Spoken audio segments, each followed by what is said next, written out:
이 시간 하나님의 말씀은 예레미야 45장입니다. 예레미야 45장 1절부터 5절 말씀까지 제가 봉독해 드리도록 하겠습니다. 예레미야 45장 1절부터 5절 말씀이 되겠습니다. 유다의 요시야 왕의 아들 여호야김이 넷째 해에 네리야의 아들 바룩이 예레미야가 불러주는 대로 이 모든 말을 책에 기록하니라. 그때 선지자 예레미야가 그에게 말하여 이르되 바룩아, 이스라엘의 하나님 여호와께서 내게 이같이 말씀하셨느니라. 내가 일찍이 말하기를 화로다. 여호와께서 나의 고통에 슬픔을 더하셨으니 나는 나의 탄식으로 피곤하여 평안을 찾지 못하도다. 너는 그에게 이르라. 여호와께서 이와 같이 말씀하시기를 보라, 나는 내가 세운 것을 헐기도 하며 내가 심은 것을 뽑기도 하나니 온 땅에 그리하겠거늘 내가 너를 위하여 큰 일을 찾느냐? 그것을 찾지 말라. 보라, 내가 모든 육체에 재난을 내리리라. 그러나 내가 가는 모든 곳에서는 내가 너에게 내 생명을 노량물 주듯 하리라. 여호와의 말씀이니라. 아멘. 할렐루야. 자, 우리 옆에 있는 분들과 하나님 우리와 함께 하십니다. 인사하겠습니다. 하나님 우리와 함께 하십니다. 할렐루야. 어제 탄자니아에서 사역하시는 김성복 선교사에게 이렇게 이제 카톡이 왔습니다. 지난 8월 4일 날 탄자니아 마사이족 깜베 교회 헌당 예배가 있었다라고 하는 그런 이제 내용입니다. 지금 단기 선교팀이 지금 한국에서 와 계시기 때문에 이렇게 이제 그 사진을 편집해서 이렇게 보내지 못하지만은 아마 이제 이번 주에는 정리를 해서 보내드리려고 하겠습니다. 그러면서요, 이제 그 우리 교회가 탄자니아 마사이족의 깜베 교회 헌당 예배 때 그 화장실 공사를 이렇게 이제 해드렸죠. 그리고 이제 담임 목회자 교통수단으로 그 오토바이를 이렇게 이제 후원을 해 드렸습니다. 근데 이제 그 담임 목회자와 또 그 지역에 아마 담당하는 목사님이 해가지고 이렇게 이제 그 사진을 찍어서 이렇게 보내오셨더라고요. 그러니까 오토바이가 참 예쁘더라고요. 근데 그 선교사님이 이제 그런 글을 올리셨더라고요. 오토바이를 사고 그 탄자니아 돈으로 그 65만 실링이 남았는데 그 36만 실링은 오토바이를 앞으로 이제 유지 관리하는 데 사용을 하고 그 옆에 교회 목회자가 이제 오토바이를 구입하기 위해서 아마 교인들이 작정을 하신 것 같아요. 근데 그 6개월이 가까이 됐음에도 불구하고 그 나라 돈으로 30만 실링이 부족해서 오토바이를 사지 못하고 있다. 자, 헌당 예배에 참석을 하셨는데 그 목사님이 굉장히 부러워하시더래요. 그래서 선교사님 마음 한구석에 되게 이제 조금 그 미안한 마음도 있기도 하고.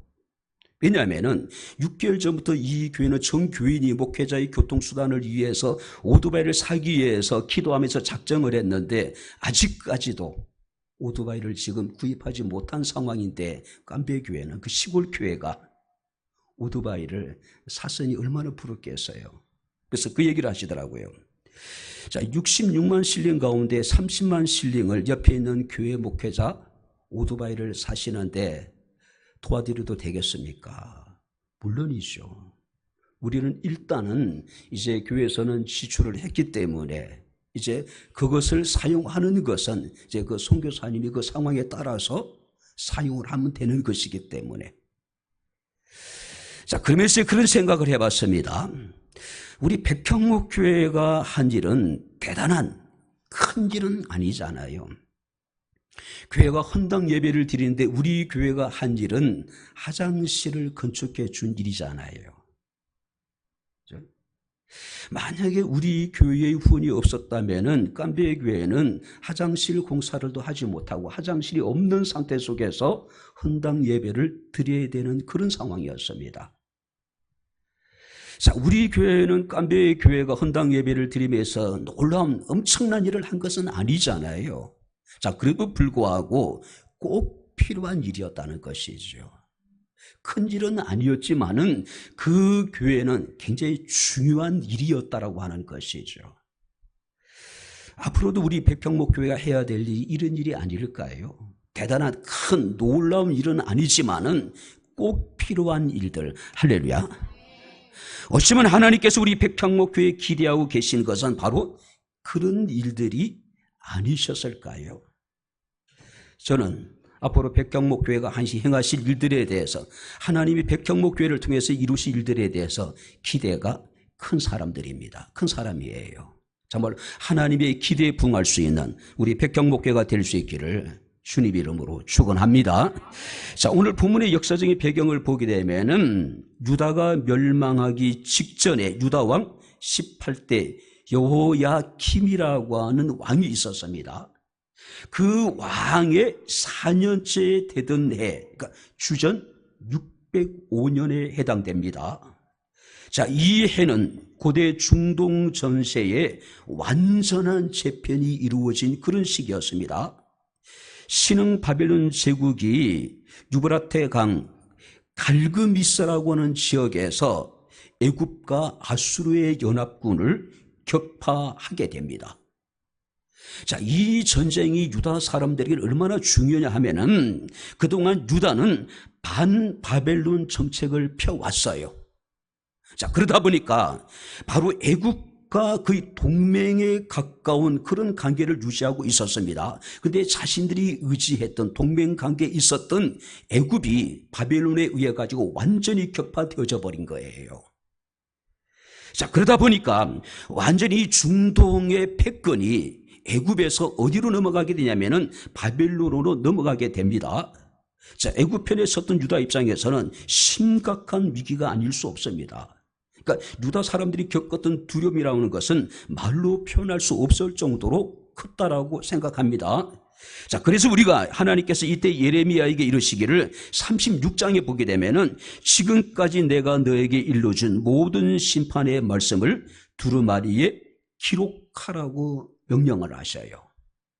그리고 선지자 예레미야가 불러주는 하나님의 계시를 서기관 바룩이라고 하는 사람이 받아 적기 시작을 합니다.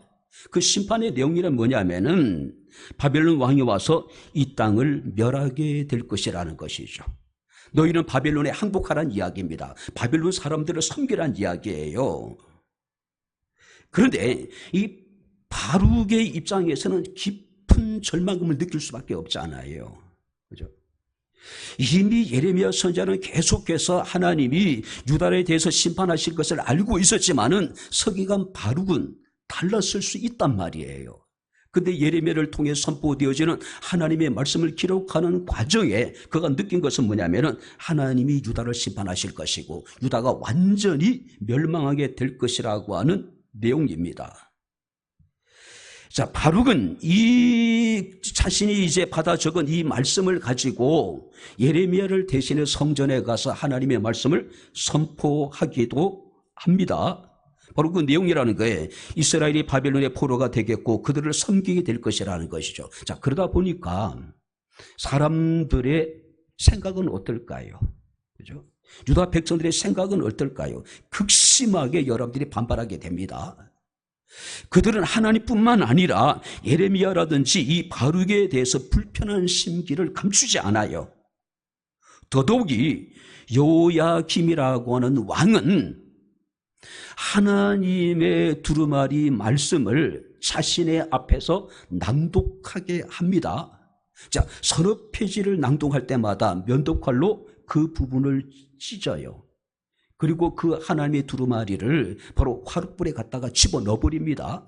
자, 그런 모습을 바라보는 이 바룩의 입장에서는 얼마나 절망적일까요? 그죠?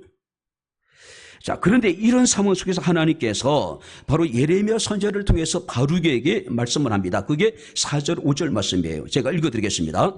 보라, 나는 내가 세운 것을 헐기도 하며 내가 심은 것을 뽑기도 하나니 온 땅에 그리 하겠거늘 내가 너를 위하여 큰 일을 찾느냐 그것을 찾지 말라. 보라, 내가 모든 육체의 재난을 내리라. 그러나 내가 가는 모든 곳에서는 내가 너에게 생명을 노량물 주듯 주리라. 자, 하나님이 바룩에게 말씀하시기를 너는 너를 위하여 큰 일을 찾고 있느냐? 그걸 찾지 말란 이야기예요.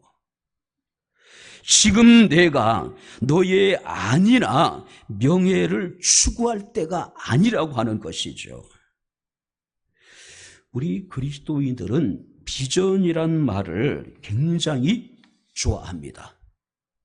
그런데 이 비전이라는 말에는 자기의 욕망과 자기의 탐욕을 교묘하게 포장하여 넣는 경우가 많이 있습니다.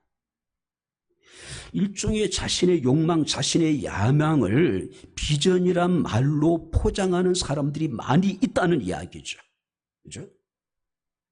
자, 그렇다면 여러분들은 지금 어떤 큰 일을 찾고 있습니까? 어떤 큰 일을 여러분들이 꿈꾸고 있습니까? 그런데 그 일이 과연 누구를 위한 것인지, 무엇을 위한 것인지 한번 진지하게 우리가 냉철하게 우리가 판단해 봐야 되지 않을까요? 많은 교회들이 비전을 이야기합니다. 많은 목회자들이 비전을 이야기를 해요. 근데 그 교회 비전이, 그 목회자의 비전이 누구를 위한 것인가? 무엇을 위한 것이냐는 것이죠. 혹시 자신의 욕망, 자신의 야망을 위한 것이 아닐까? 그리고 그 비전의 열매의 수혜자는 과연 누가 될 것인가? 과연 그것이 하나님의 영광을 위한 것인지, 정말 하나님께서 주로 필요 세우신 교회를 위한 것인지 한번 생각해 봐야 된다는 것이죠. 일단에 한국 교회, 대형 교회에서 이루어지는 일들을 바라보면서 과연 그들이 추구했던 그 비전이라는 것이 누구를 위한, 무엇을 위한 것인가를 고민하게 됩니다. 그 수혜자가, 그 열매의 혜택을 누가 여러분들이 독점하고 있는가 한번 생각해 봐야 되지 않을까요? 자, 오늘 하나님께서는 바룩에게 말씀합니다. 내가 너를 위하여 큰 일을 찾느냐? 그것을 찾지 말라. 보라, 내가 모든 육체의 재난을 내리실 거라고 말씀을 하고 있습니다. 자, 그 전에 우리가 3절 말씀을 보게 되면은 바룩의 심경, 바룩이 겪었던 고통이 나와 있습니다. 내가 일찍이 말하기를 화로다. 여호와께서 나의 고통에 슬픔을 더하셨으니 나는 나의 탄식으로 피곤하여 평안을 찾지 못하였다. 자, 바룩의 상태가 어떻습니까? 고통, 슬픔, 긍정적인 것이 하나도 없어요. 다 부정적인 단어입니다. 다 암울한 상황이에요. 그래서 바룩은 이르기를 여호와께서 나의 고통에 슬픔을 더하셨다. 자, 여기서 나의 고통에 슬픔을 더하셨다. 엎친 데 덮친 격으로 설상가상. 그래서 공동 번역에서는 이 본문을 이렇게 번역합니다. 아, 나는 끝장이다. 그리고 새 번역에서는 나는 이제 꼼짝없이 죽게 되었다라고 지금 탄식하고 있는 거예요. 백성들 앞에서 하나님의 두루마리에 기록된 하나님의 말씀을 선포했더니 그들이 냉담한 반응을 보입니다. 오히려 자신을 죽이려고 하는 상황이에요. 유다 왕은 바로 여러분들이 바룩이 쓰는 두루마리를 낭독하게 하고 선화장 읽을 때마다 면도칼로 도려내고 그것을 화롯불에 집어넣어버려요. 어쩌면 여러분들이 바룩이 생각했던 것과 전혀 다른 상황이 지금 펼쳐지게 되는 것이죠. 그죠? 그래서 그는 기록하기를 나의 고통에 하나님이 슬픔을 더하셨다. 자, 여기서 말하는 고통이라는 것, 여기서 말하는 슬픔이라고 하는 것은 선지자 예레미야가 느꼈던 여러분들이 고통이고 선지자 예레미야가 겪었던 그런 슬픔이라고 이야기할 수가 있을 겁니다. 유다의 영적인, 도덕적인 부패, 그 다음에 여러분들이 그들의 죄와 완악성에 따른 고통이고 슬픔이었다라고 이야기할 수가 있겠죠. 자, 그 결과는 어떻게 됐습니까? 피곤했다. 이게 피곤이라는 것은 꾀꼬리 빠지도록 내가 수고했다는 뜻을 가지고 있습니다. 또 과도한 노동으로 인해 가지고 기력이 완전히 쇠진다는 상태에 지금 빠져 있었다는 이야기죠. 그러니까 그가 느낀 좌절감, 절망감이 얼마나 큰가를 보여줍니다. 그리고 그는 평안도 찾지 못했다. 어디에도 안식할 수 있는 곳이, 어디에도 쉴 수 있는 것이, 어디에도 숨을 돌릴 만한 안전한 곳이 그에게는 없었다는 이야기죠. 자, 그래서 이 바룩은 많은 생각을 하지 않았을까요? 많은 계획을 그는 가지게 되었을 겁니다. 그런데 하나님께서 말씀하시기를 내가 너를 위하여 큰 일을 찾느냐? 그것을 찾지 말아라. 그것을 찾지 말아라. 자, 여기서 큰 일이라고 하는 것은 서기관으로서의 어떤 사회적인 지위, 서기관으로서 사회적인 어떤 명성, 이런 것들을 아마 그 마음속에 추구하고자 하는 마음이 있었던 것 같아요. 그죠?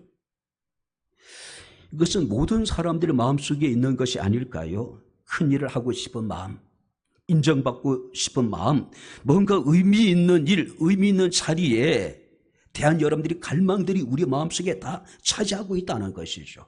근데 하나님 우리에게 말씀하시기를 그런 큰 일을 찾지 말고 그런 큰 일을 너희는 추구하지 말으란 이야기죠. 우리가 예레미야 2장 13절 말씀을 보게 되면은 내 백성이 두 가지 악을 행하였나니 곧 그들이 생수의 근원이 되는 나를 버린 것과 스스로 웅덩이를 판 것인데 그것은 그 물을 가두지 못할 터진 웅덩이다. 자, 여기서 그들이 스스로 웅덩이를 팠다라고 이야기를 합니다. 자신들의 자신을 위해서 무엇인가 그들이 열심히 일을 했다는 이야기예요. 문제는 뭐냐면은 그들이 생수의 근원이 되신 하나님을 버리고 자기 자신을 위해서 스스로 무엇인가를 행했는데 하나님께서 말씀하시기를 그것은 물을 가두지 못할 터진 웅덩이였다. 자신을 위해서 뭔가 대단한 큰 일을 했습니다. 뭔가 치밀하게 여러분들이 모든 일을 했어요. 완벽한 것 같았지만은 하나님이 그들의 한 일에 대해서 물을 가두지 못할 터진 웅덩이를 만든 것과 같다고 이야기하는 거죠. 하나님을 신뢰하지 않고 우리 하나님의 도움을 힘입지 않고 우리 스스로 무엇인가 행하는 모든 일들은 결국은 터진 웅덩이와 같은 것이다.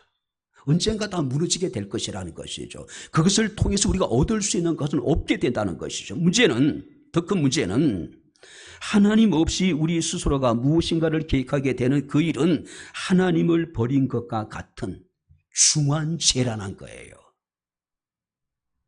하나님 없이 내가 무엇인가를 계획하고 무엇인가를 도모하고 무엇인가를 행하는 것은 그것이 얼마나 큰 죄인지 생수의 근원이 되시는 하나님을 버린 것과 같은 심각한 죄라는 것이죠. 그래서 우리가 시편 127편 1절 말씀을 보게 되면은 여호와께서 집을 세우지 아니하시면은 세우는 자의 수고가 헛되며 여호와께서 성을 지키지 아니하시면은 파수꾼의 깨어 있음이 헛되다. 하나님이 함께하지 않는 것은 모든 수고가 헛될 수밖에 없을 것이고 또 하나님이 함께하지 아니하면은 우리의 모든 것이 헛될 수밖에 없을 것이다. 그렇죠? 또 솔로몬은 잠언서 16장 9절에 이르기를 사람이 마음으로 자기의 길을 계획할지라도 그의 걸음을 인도하시는 이는 여호와시니라. 그래서 하나님은 바룩에게 이르기를 너를 위해서 큰 일을 찾고 있느냐? 찾지 말라는 이야기예요. 그렇죠? 여러분들은 지금 어떤 일들을 여러분들이 계획하고 있습니까? 어떤 일들을 여러분들이 찾고 있습니까? 우리 마음속에는 큰 일, 중요한 일, 인정받는 일, 의미 있는 일을 추구하고자 하는 마음이 다 자리 잡고 있어요. 근데 하나 그런 것들을 추구하지 말라는 이야기입니다. 찾지 말라는 이야기예요. 하나님을 떠나서는 우리는 아무것도 할 수 없는 존재라고 하는 사실이 있죠. 바로 여러분들이 우리 생각이 옳은 것 같고 우리의 생각이 정당한 것 같고 우리의 생각이 굉장히 효율적인 것 같지만은 하나님이 함께하지 않으면 모든 것이 헛될 수밖에 없다는 것이죠. 왜냐하면은 이사야 55장 8절 9절 말씀을 보게 되면은 내 생각은 너희 생각과 다르며 내 길은 너희 길과 다르다라고 말씀을 하고 있습니다. 하늘이 땅보다 높음 같이 내 길은 너희 길보다 높으며 내 생각은 너희 생각보다 더 높다. 우리가 생각하는, 우리가 여러분들이 뜻하고 있는 것들, 우리가 여러분 가고자 하는 그 길보다는 하나님의 생각, 하나님의 뜻, 하나님의 길이 훨씬 더 높고 아름답다는 것이죠. 안전하다는 것이죠. 그래서 우리가 시편 131편 1절에 다윗은 이런 기도를 합니다. 여호와여, 내 마음이 교만하지 아니하고 내 눈이 오만하지 아니하오며 내가 큰 일과 감당하지 못할 놀라운 일을 하려고 힘쓰지 않겠습니다. 큰 일, 감당하지 못할 놀라운 일들을 나는 힘쓰지 않겠습니다. 그것을 이루려고 힘쓰지 않겠다는 이야기죠. 나를 위해서는. 우리는 하나님을 위해서는 큰 일에 대한 기대를 하지 않습니다. 하나님을 위해서는 놀라운 일을 하려고 행하지 않습니다. 그러나 자기 자신을 위해서 우리는 큰 일, 아름다운 놀라운 일들을 많이 계획을 해요. 정작 그러나 하나님에 대해서는 인색하기 짝이 없는 것이죠. 내가 나를 위해서 큰 일과 감당하지 못할 놀라운 일들을 하려고 힘쓰지 않겠습니다. 이것이 다윗의 기도예요. 다윗의 고백이에요.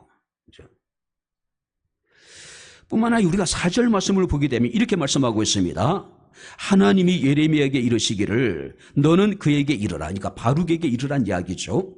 여호와께서 이와 같이 말씀하시기를 보라, 나는 내가 세운 것을 헐기도 하며 내가 심은 것을 뽑기도 하나니 온 땅이 그리하겠거늘. 자, 4절에 반복되는 단어가 나옵니다. 내가 세운 것을 내가 헐며 내가 심은 것을 내가 뽑기도 한다. 단순한 파괴 선언이 아니죠. 바로 하나님의 절대적인 주권을 지금 여기서 나타내고 있는 겁니다. 내가 세운 것, 내가 심은 것, 내가 헐고 내가 뽑을 것이다. 자, 이것은 바룩의 그 슬픔, 바룩의 고통을 하나님은 지금 이해하고 계신 거예요. 그가 왜 이렇게 고통스러워하고 왜 이렇게 슬퍼하는지 알고 계신 거예요. 그죠? 그러실 뿐만 아니라 당신의 아픔도 하나님의 슬픔도 지금 여기서 나타내고 있는 거예요. 그게 뭐냐면은 너도 힘들겠지만은 나도 내가 세운 것을 허물고 내가 심은 것을 뽑아야 한다. 내 마음만 아픈 것이 아니라는 것이죠. 바룩이 자기 백성들로 인해 가지고 그가 슬퍼합니다. 고통스러워해요. 근데 그 마음이 바룩의 마음만이 아니라는 것이죠. 그죠? 하나님은 이스라엘을 자기 백성으로 세우셨고 바로 하나님께서 친이스라엘 백성들을 심으셨잖아요. 근데 이제는 하나님께서 그들을 헐어버리겠다는 이야기입니다. 그들을 뽑아버리겠다는 이야기예요. 이 속에는요, 자기 백성에 대한 하나님의 안타까운 심정이 지금 그대로 드러나 있는 거예요. 그죠? 어쩌면 여러분들이 하나님은 무서운 심판만을 선포하시는 것이 아닙니다. 자기 백성들이 겪고 있는 고통과 슬픔을 생각하면서 지금 이 상황에 대해서 불가피한 상황이라는 것을 지금 바룩에게 지금 말씀하고 있는 거예요. 그죠? 자기 백성 때문에 고통스러워하고 자기 백성 때문에 슬퍼하고 있는 바룩에게 너만 그런 것이 아니다. 내가 세우고 내가 심은 이 백성을 내가 허물고 내가 뽑아야 되는 내 심정이 어떠하겠느냐는 그런 의미로 지금 말씀하고 있는 것이죠. 그죠? 근데 중요한 것은 세우신 것도 하나님이시고 심으신 것도 하나님이시고 호식에 되시는 분도 하나님이시고 뽑히게 하시는 분도 하나님이시라는 것이죠. 뭡니까? 하나님의 절대적인 주권이라는 것이죠. 그죠? 우리는 분명히 기억해야 됩니다. 하나님이 무엇인가를 하실 때는 이유가 있지 않으실까요? 하나님께서 무엇인가를 뽑아내실 때는 분명한 목적이 계신 것이 아니셨을까요? 단순히 하나님께서는 파괴를 위한 파괴가 아니라 새로운 생명을 위해서 그들을 여러분들이 하나님께서 하시고 새로운 생명을 그들에게 주시기 위해서 그들을 지금 뽑아내신 것이 아니실까요? 그렇죠? 농사를 짓는 분들이 밭에 있는 것들을 뽑아낼 때는 다른 식물을 심겠다라고 하는 어떤 계획이 있기 때문이 아닐까요? 하나님도 마찬가지라는 것이죠. 그런데 문제는 바룩이라든지 이스라엘 사람들 눈에 보기에는 모든 것이 끝이라고 생각되는 거예요. 완전히 여러분 그들이 멸망한다고 생각한 거예요. 그래서 희망이 없다고 생각한 것이죠. 그러나 우리 보기에 끝이라고 여겨지는 그 순간 하나님은 우리 위해서 다른 일을 계획하고 계시고 다른 일을 준비하고 계신다는 사실을 믿으시길 주의 이름으로 축원합니다. 그래서 카일 아일 덜머니라는 사람은 그 얘기합니다. 나의 끝이 예수님의 시작이다. 완전히 하나님께서는 지금 유다를 끝을 내려고 작정하신 거예요. 그리고 새로운 하나님의 뜻을 그들 가운데 이루시기를 원하고 계시다는 것이죠. 때론 우리는 이해할 수 없는 상황 속에서도 이런 고백을 해야 되지 않을까요? 나는 이해할 수 없어도 주님의 주권을 믿습니다. 나는 무너짐 속에서도 주님의 선하신 계획을 신뢰합니다라고 하는 그런 확신이 우리에게 있어야 되지 않을까요? 왜냐하면 예레미야 29장 11절 말씀을 보게 되면 바로 너희를 향한 내 생각을 내가 아나니 평안이요 재앙이 아니니라. 너희에게 한번 따라해 보시기 바랍니다. 미래와 희망을 주는 것이다. 하나님이 우리를 허시고 하나님 우리를 뽑으실 때는 그것이 재앙이 아니라는 것이죠. 우리에게 평안을 주시기 위함이고 우리에게 미래와 희망을 주시기 위해서 때는 우리를 호시고 우리를 뽑으시기도 하신다는 것이죠. 어쩌면 지금 바룩이 겪고 있는 혼란과 고통, 슬픔, 또 어쩌면 실패잖아요. 자신이 하나님 말씀을 낭독하면 백성들로부터 왕에 이르기까지 다 돌이켜 회개하고 하나님 앞에 돌아올 줄 알았는데 오히려 상황은 전혀 그가 예상하지 못한, 기대하지 못한 상황으로 지금 여러분들이 접어들고 있잖아요. 그러나 그것은 여러분들이 실패가 아닙니다. 하나님의 말씀이 성취되고 있는 과정이었다는 것이죠. 하나님이 요셉에게 꿈을 주시죠. 요셉은 하나님이 주신 꿈을 꿉니다. 그런데 현실은 어땠을까요? 형제들의 미움, 구덩이, 노예, 감옥, 그리고 사람들의 기억 속에 잊혀짐. 바로 이런 일련의 과정은 하나님의 꿈이 요셉을 통해서 실현되는 것이 아니라 마치 바로 여러분들이 실패하는 것처럼 느껴질 수 있는 그런 상황입니다. 그런데 이런 일련의 과정들이 뭡니까? 하나님이 주신, 요셉에게 주신 그 꿈이 이루어지는 과정이라는 것이죠. 요셉의 삶에 많은 걸림돌이 있었습니다. 많은 장애물이 있어서요. 그런데 그것은 단순한 걸림돌이 아닙니다. 장애물이 아니에요. 요셉을 더욱 높은 곳으로 오르게 하는 디딤돌이었다는 것이죠. 여러분들의 삶에 어떤 장애물이 있습니까? 어떤 거침돌이 있습니까? 그것을 여러분들이 디딤돌로 삼을 수 있는 저와 여러분들의 삶이 될 수 있기를 주의 이름으로 축원합니다. 그래서 우리가 잠언서 16장 3절 말씀을 보게 되면은 너의 행사를 여호와께 맡기라. 그리하면 내가 경영하는 것이 이루어지게 될 것이라고 말씀을 하고 있습니다. 뿐만 아니라 잠언서 19장 21절 말씀을 보게 되면은 사람이 마음에는 많은 계획이 있어도 오직 여호와의 뜻만이 완전히 서리라. 우리가 많은 것을 계획하고 많은 것을 준비한다 하더라도 완전히 서게 되는 것은 오직 하나님의 뜻만이래요. 그렇죠? 그래서 우리가 잠언서 3장 5절 8절 말씀을 보게 되면은 너는 범사의 글을 인정하라. 그리하면 내 길을 지도하실 것이다. 이 지도라는 의미는 뭐냐면은 이렇게 표현할 수 있습니다. 어린 아이가 이제 막 그런 말을 시작할 때에 부모가 어린아이와 마주서서 어린아이의 두 손을 함께 마주 잡는 겁니다. 그리고 어린아이를 한 걸음 한 걸음 앞으로 인도해 나가는 거예요. 그 과정에 장애물이 있다면은, 걸림돌이 있다면은 부모가 다 치워주겠죠. 아이가 평온한 가운데 안전하게 앞으로 나갈 수 있도록 하나님께서 지켜주시겠다는 것이, 인도해 주시겠다는 것이죠. 예레미야 33장 3절 말씀을 보니까 우리 하나님은 일을 행하시는 여호와, 그것을 만드시는 여호와, 그것을 성취하시는 여호와라고 말씀을 하고 있습니다. 이사야 48장 17절 말씀을 보게 되면은 하나님 우리에게 말씀하십니다. 나는 내게 유익하도록 가르치고 너를 마땅히 행할 길로 인도하는 내 하나님 여호와라. 우리에게 유익한 길을 가르치고 마땅히 행할 길로 우리를 인도하시는 하나님, 그가 우리가 믿는 우리 하나님이란 사실이죠.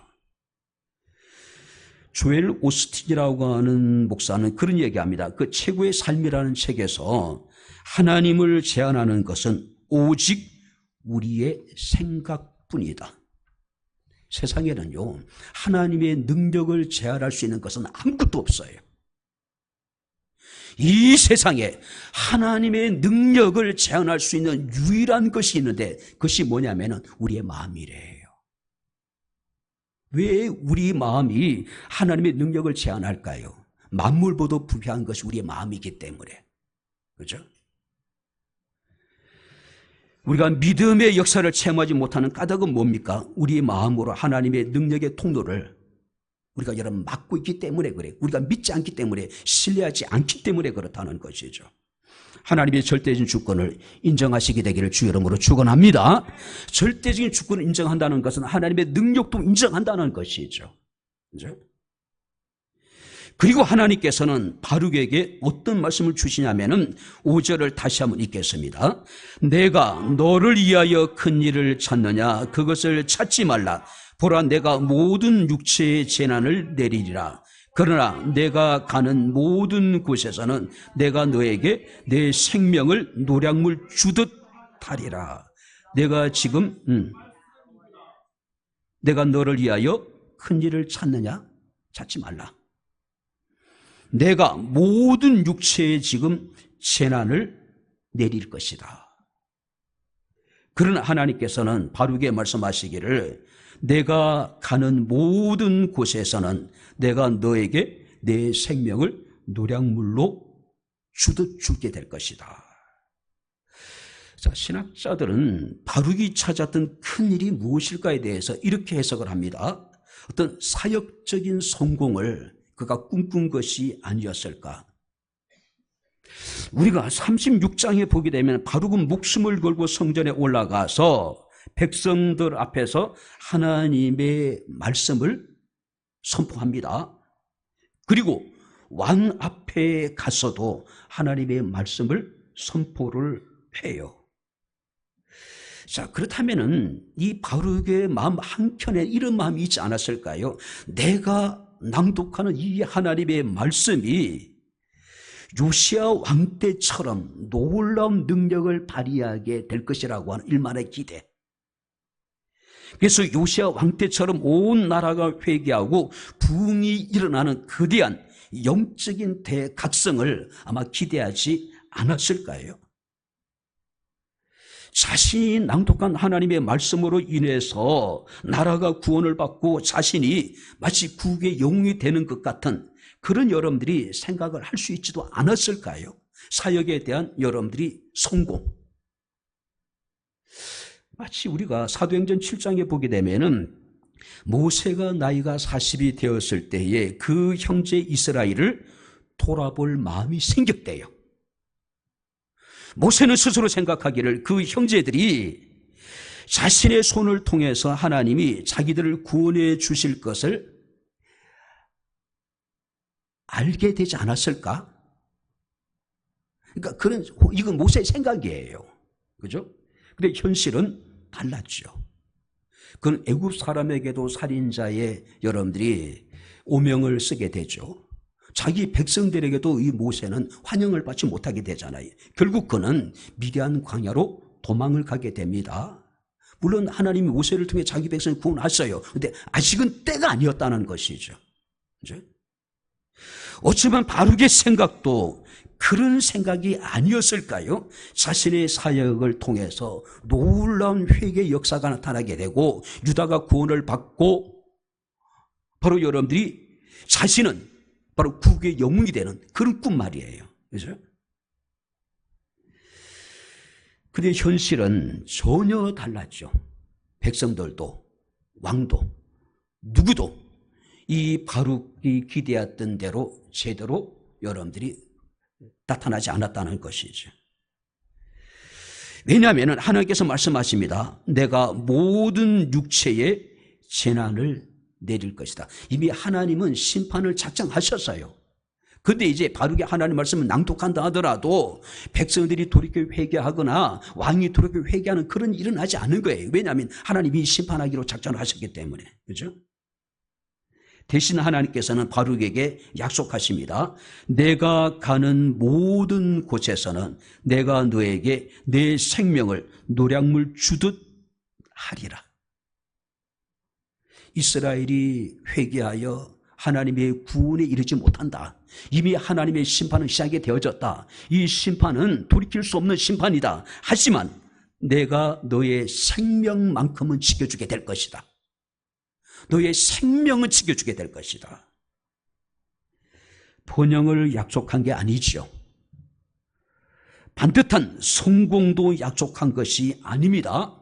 내가 어디로 가든지 내가 너의 생명만큼은 지켜주게 될 것이라는 것이죠. 여기 한번 보십시오.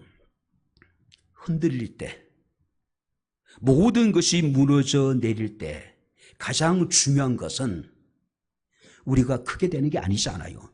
흔들리고 무너지는데 크게 되는 게 무슨 의미가 있겠어요?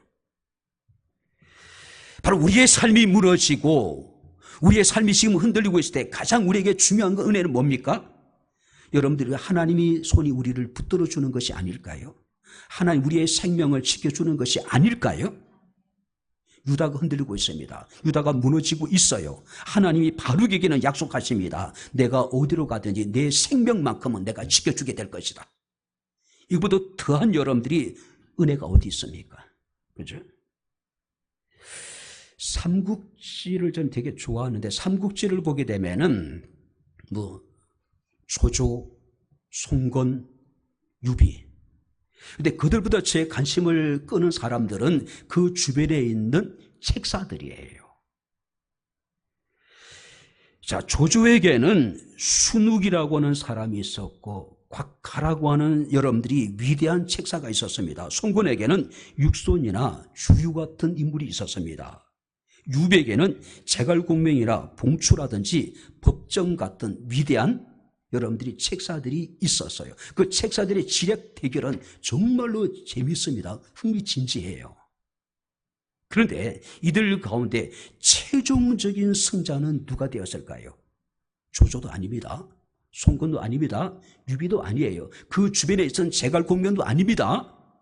누구냐면 사마의라고 하는 사람이에요. 사마의. 그런데 이 사마이가 최종적인 승자가 될 수 있었던 건 뭐냐면은 그의 정적들, 그의 여러분들이 함께 그 장을 겨루었던 주변의 모든 책사들이 사마이보다 일찍 다 죽어버려요. 제갈공명까지도.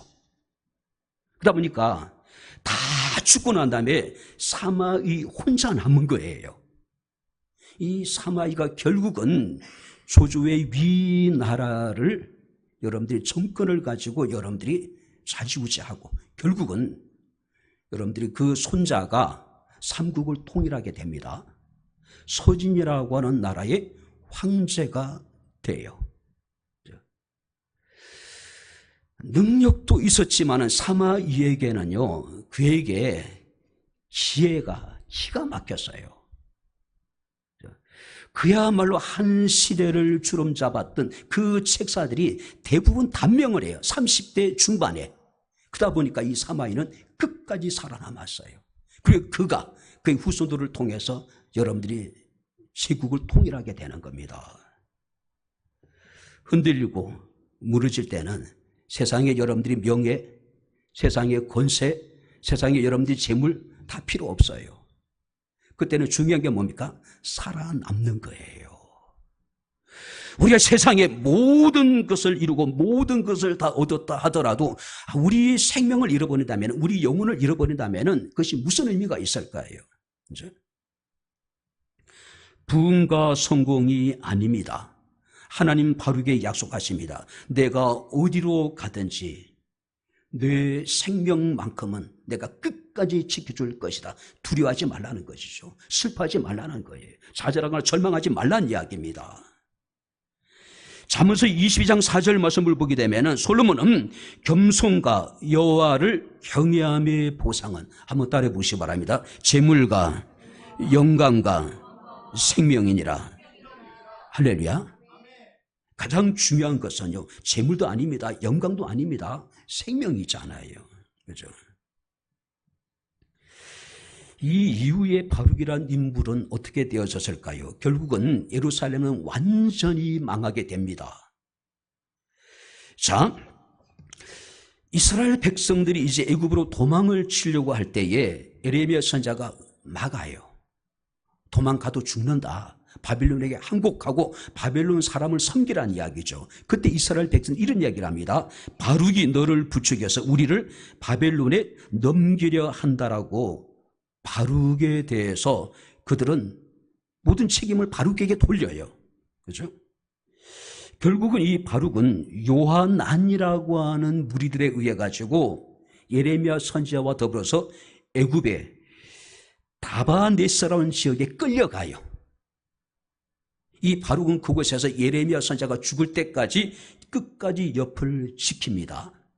그리고 바벨론의 느부갓네살 왕이 애굽을 침공해 와요. 그때 이 바룩은 바벨론 사람들을 따라서 바벨론으로 가요. 그곳에서 이 바룩은 포로로 사로잡혀온 자기 백성들에게 하나님의 말씀을 가르치다가 그곳에서 생을 마감했다라고 이야기를 합니다. 이것은 유대인들의 탈무드나 유대인들의 전성에 내려오는 이야기예요. 바룩의 삶은 화려한 반전이 없었어요. 그냥 그렇게 끝나버립니다.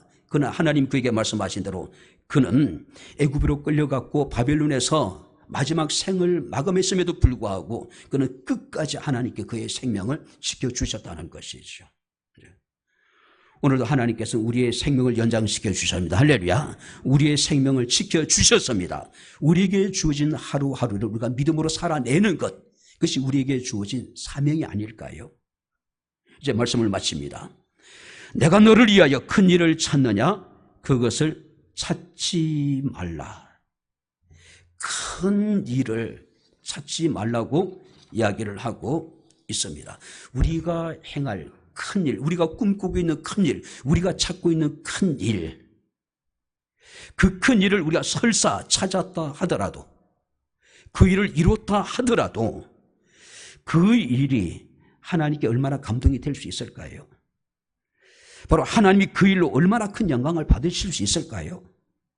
우리 입장에서 큰 일이지만은 하나님의 시선에서 보면은 그건 아무것도 아니에요. 왜냐하면 하나님은 무에서 유를 창조하신 하나님이시잖아요. 말씀으로 천지를 창조하신 하나님이시잖아요. 근데 그 하나님 앞에서 우리 인간이 행할 수 있는 큰 일이라고 하는 것은 지극히 작은 일이에요. 하찮은 일일 수밖에 없는 것이죠. 그래서 하나님께서는 바룩에게 이르시기를 너를 위해서 큰 일을 찾지 말라. 큰 일을 하려고 애쓰지 말라는 이야기죠. 미가서 6장 6절부터 8절 말씀을 보게 되면 내가 무엇을 가지고 여호와 앞에 나가며 높으신 하나님께 경배할까? 자, 보시기 바랍니다. 1년 된 송아지를 가지고 하나님 앞에 나갈까? 천천의 수양이나 만만의 강물 같은 기름을 가지고 하나님 앞에 나가면 하나님 기뻐하실까? 아니면은 내 맏아들을, 아니면은 내 몸의 열매, 내 자식 가운데 하나를 가지고 하나님 앞에 나가면 하나님이 기뻐하실까? 이스라엘 백성은 이렇게 고민을 해요. 근데 하나님 말씀하십니다. 사람아, 주께서 선한 것이 무엇임을 내게 보이셨나니 여호와께서 내게 구하시는 것은 오직 정의를 행하며 인자를 사랑하며 겸손하게 내 하나님과 함께 행하는 것이 아니냐. 대단한 일을 하나님 앞에 하려고 하지 말란 이야기예요. 하나님 우리의 생명을 연장시켜 주시고 우리의 생명을 지켜주시는 날 동안에 정의를 행하고 여러분들이 인자를 사랑하고 겸손하게 하나님과 동행하는 삶을 살아가는 것, 이걸 하나님이 원하시는 것이죠. 이걸 하나님 우리에게 구하시는 것이라고 하는 것이죠. 바랍니다. 내가 너를 위하여 큰 일을 찾지 말라.